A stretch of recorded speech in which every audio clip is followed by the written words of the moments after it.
En Nouvelle-Calédonie, Gérard Larcher appelle deux visions a priori antagonistes à bâtir un nouveau modèle de société. Arrivé lundi à Nouméa, le président du Sénat et la présidente de l'Assemblée nationale, Yaël Braun-Pivet, ont conduit pendant 3 jours une mission de concertation dans l'archipel, près de 6 mois après le début des violences qui ont embrasé ce territoire du Pacifique Sud.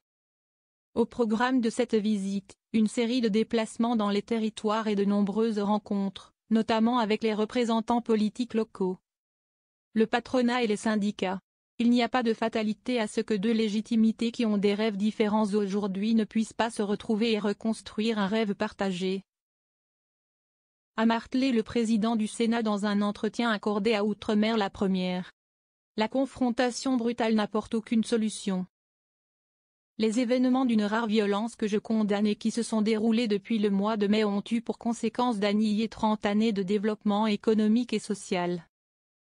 C'est un premier drame, qui appelle un premier sursaut, le sursaut de toutes les forces politiques et économiques calédoniennes, a estimé Gérard Larcher dans le discours qu'il a prononcé devant le Congrès de Nouvelle-Calédonie mardi.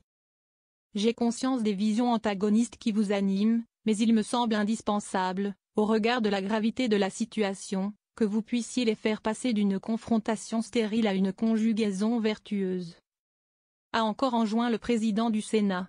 Car, s'il est une chose à retenir des violences de ces derniers mois, c'est que la confrontation brutale non seulement n'apporte aucune solution, mais pire encore, fait régresser les acquis collectifs sans offrir la moindre perspective. Nous autres, responsables politiques, nous avons aussi failli.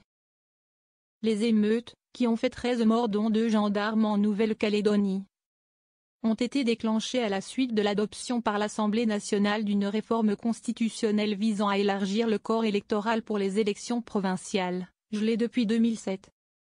Le camp indépendantiste kanak, qui craint d'être marginalisé par une telle mesure, avait déjà choisi de boycotter le 3e référendum sur l'indépendance en 2021, en raison d'un désaccord sur la date du scrutin. Depuis son arrivée à Matignon, le Premier ministre Michel Barnier a joué la carte de l'apaisement en confirmant l'abandon de la réforme constitutionnelle, tandis que le Parlement a adopté une proposition de loi des socialistes du Sénat, qui reporte d'ici novembre 2025 les élections provinciales prévues en fin d'année. Il ne faut pas se voiler la face, nous autres, responsables politiques, nous avons aussi failli, a reconnu Gérard Larcher devant le Congrès de Nouvelle-Calédonie. Chacun d'entre nous a l'ardente obligation de faire son examen de conscience, car nous sommes responsables. Je ne parle pas de responsabilité individuelle, mais de responsabilité collective. Et je n'exonère pas l'État des siennes.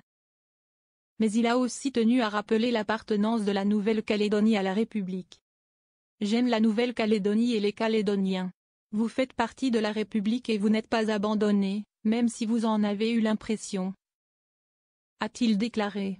Dans un entretien accordé au Monde, le sénateur des Yvelines se prononce pour une autonomie très poussée sans rupture du lien avec la République, estimant que les modalités de cette relation doivent être définies par les Néo-Calédoniens eux-mêmes.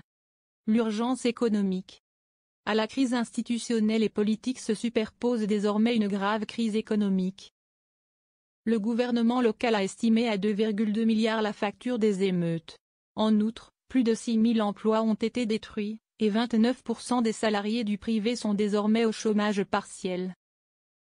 Fin août, le Congrès de Nouvelle-Calédonie a voté une demande d'aide de 4,2 milliards d'euros à Paris. Pour de nombreux responsables politiques, un éventuel accord de sortie de crise entre loyalistes et indépendantistes ne saurait être complet sans un volet économique, concernant notamment l'industrie du nickel, plombée par la baisse des prix. Cette crise du principal poumon économique risque d'être celle qui fera disparaître l'industrie métallurgique calédonienne, menacée par une concurrence internationale plus forte que jamais, a alerté Gérard Larcher devant les élus. Toutes les énergies calédoniennes, du nord et du sud, doivent converger avec celles de l'État pour donner un nouvel élan et une ambition renouvelée à l'industrie du nickel.